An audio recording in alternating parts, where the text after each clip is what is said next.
We're bringing over the blue couches now. Welcome in our next guest. Jamie Snyder is joining us. You're with the West County Paramedic Group. We appreciate your service. Thank you so much.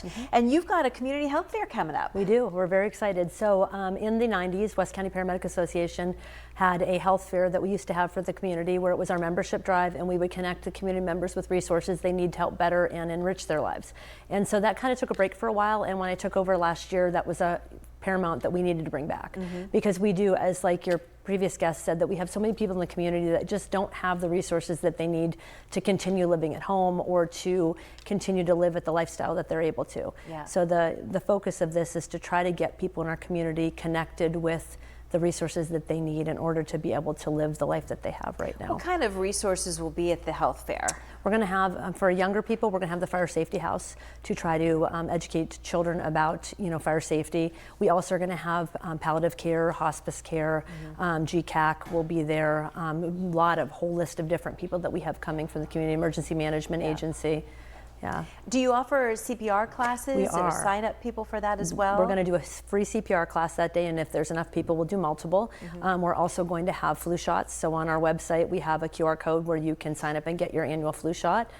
So Giant Eagle will be coming out to do that. We're going to have a bounce house for the children. Oh, that's great. So it's really excited about it. Speaking of CPR, I know that it's changed over the years how it is performed. It's really great to take a refresher course, perhaps get certified, because you never know where you might be in a crowd of people and your skills could be used, right? Oh, absolutely. First line CPR, and I was just actually at Fairview Middle School right before this doing a training and kind of an introduction to careers in EMS for younger people, and we were talking about the importance of CPR and the fact that early CPR is one of the most important things into saving a life. Long before we can get there, if you can start CPR quickly. You're buying time until the professionals can get there, but that can make a huge difference. Absolutely. Talk a little bit about seniors, as we were just talking with our friend from Westbury. What are the needs of our seniors today?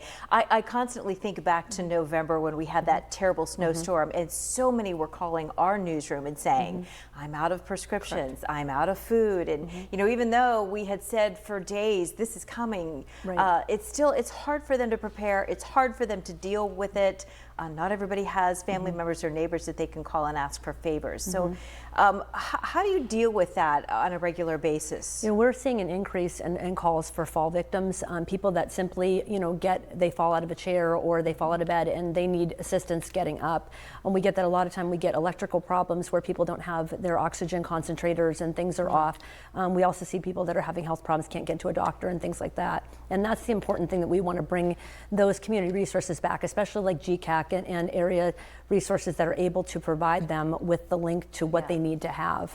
There are resources out there to help with transportation if you've got doctor's appointments and that. Is that through GCAC? Some GCAC, Emerge Care does do some wheelchair transports and things like that, but they can help get them where they need to be. Unfortunately, the wheelchair transport business, a lot of the agencies like ourselves and others aren't able to do that anymore because of the need for that priority towards the emergency care. It has definitely gone up, and we have to focus our efforts on emergencies. Yeah, transport's really big for the older folks that have difficulty driving. So this is happening Saturday from 1 to 4. Where's this happening? At our location on Meadville Road, which is 6852 Meadville Road. We will have everything there. The fire departments are coming. We're going to have a Touch a Truck the event from all the local fire departments in our area of all Western Erie County to get people accustomed to seeing the fire trucks and what they can do. Each department's going to bring a special piece of equipment. Like we said, we're going to do CPR classes. We're going to be doing health screenings, blood pressure, glucose checks, things like that to try to help as well. We're really excited about this in our membership drive. I was saying that it's great for seniors to know the services, but it's also great for kids to understand what you all do, and it might spark an interest, and you might have future paramedics on your hands. And as right now there is definitely and we've talked about this ad nauseum, the fact that there is just such a lack of people and interest in EMS, and trying to get people young and realizing that this is a viable career. I mean, I was a former teacher, and to be able to try to get that at a very young age and foster that love of community and love of giving back, and it's not an easy thing to do, and it's taken a lot, and especially with insurance reimbursements the way that they are right now, it's difficult to pay wages, but our local agencies are working really, really hard to get us up to a real professional career. And West County has undergone a huge transformation in that, and we're fully staffed right now, and we've been able to acquire new ambulances and